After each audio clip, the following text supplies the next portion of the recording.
Hello दोस्तों, मेरे video में आपका स्वागत है। आज जो हमें कक्षा 10 के लिए जो बहुलक ज्ञात करते हैं, बहुलक, वो बहुलक ज्ञात करना इस पर्सन के अंदर हम सीखेंगे दोस्तों। बहुलक, देखो बहुलक कैसे ज्ञात करेंगे। पहले तो आपको बहुलक का सूत्र आना चाहिए दोस्तों। बहुलक का सूत्र होता है, देखो बहुलक, बहुलक का जो सूत्र होता है वो L plus कोष्टक F1 minus F0 बटवा 2F1 minus F0 minus F2 गुणा H। ये जो है बहुलक का सूत्र होता है, जो आपको याद होना चाहिए दोस्तों।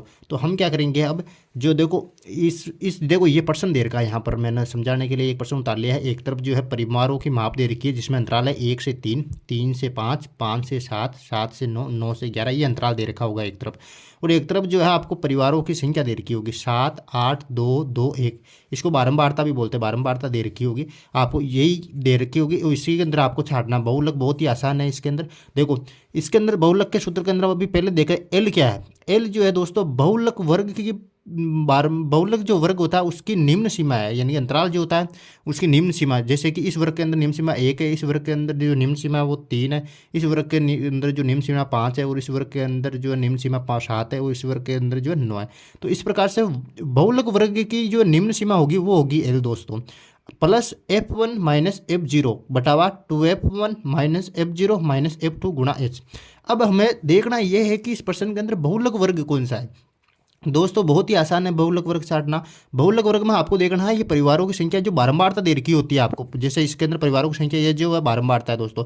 इसमें देखना है कि सबसे बड़ी संख्या कौन सी है दोस्तों। देखो 7, 8, 2, 2, 1, इन सभी संख्याओं में देखना है कि बड़ी संख्या कौन सी है। देखो दोस्तों यहाँ पर 8 जो है सबसे बड़ी संख्या है, इनमें देखें तो हम तो सबसे बड़ी संख्या वाला जो है इसमें के अंदर बहुलक वर्ग हो जाएगा दोस्तों। ये बहुत ही आसान है बहुलक वर्ग छाटना। अब जो दोस्तों देखो बहुलक वर्ग हमने छाट लिया, ये हो गया बहुलक वर्ग। इसको यहाँ पर लिख दो, बहुलक वर्ग है ना, बहुलक वर्ग, ये हो गया बहुलक वर्ग दोस्तों। तो एल क्या होता है, एल जो है बहुलक वर्ग की निम्न सीमा होती है। बहुलक वर्ग की है, बहुलक वर्ग की निम्न सीमा क्या है, एल बराबर 3। तो एल बराबर 3 लिख दिया यहाँ पर, देखो एल बराबर 3, ये आ गया एल बराबर 3 मेरे पास यहाँ पर। अब दोस्तों देखो F1 होता है बहुलक वर्ग की बारंबारता। देखो बारंबारता ये है, तो बहुलक वर्ग की बारंबारता कौन सी है, 8 दोस्तों। ये हो गया यहाँ पर F1, तो F1 ये हो गया है दोस्तों। यहाँ पर F1 यहाँ पर लिख दो। अब माइनस F0 क्या होती है, देखो 1 के पहले क्या आता है, 0 आता है। तो ये जो है यहाँ से ध्यान रखना, 1 के पहले क्या आता है, 0 आता है। तो बहुलक वर्ग के पहले वर्ग की बारंबारता, यानी कि बहुलक वर्ग ये है, उसके पहले वर्ग की जो बारंबारता होगी वो होगी F0। तो 7 यहाँ पर F0 हो गया दोस्तों, 7 जो है F0 हो गया।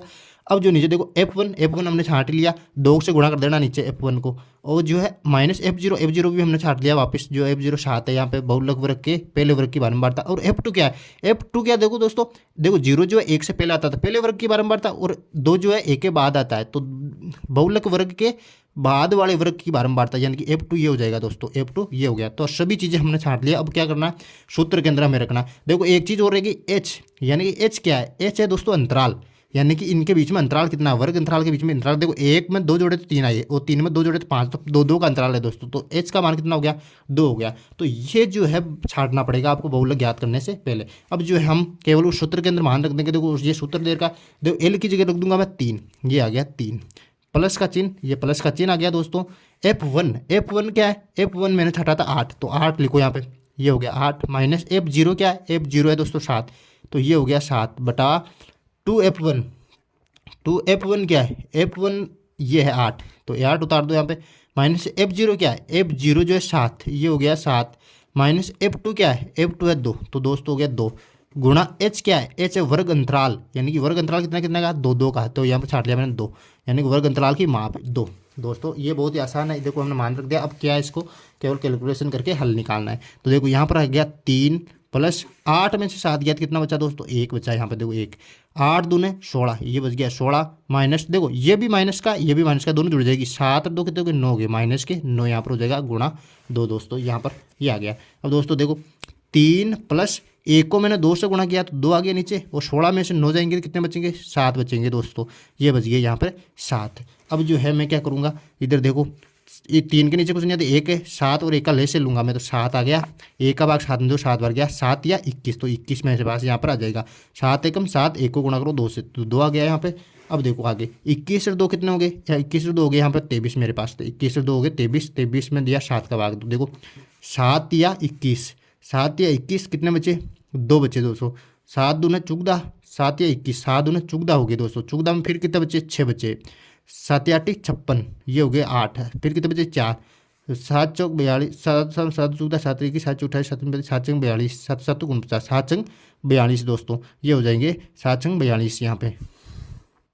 सॉरी दोस्तों 5 आएंगे, 7 पंजे 35, 7 चंग 42 ज़्यादा हो जाएंगे, 7 पंजे 35। तो ये लगभग जो उत्तर आएगा बहुलक। बहुत ही आसान है। अगर मेरा ये वीडियो आपको पसंद आया तो please subscribe the channel, like and share. Thank you.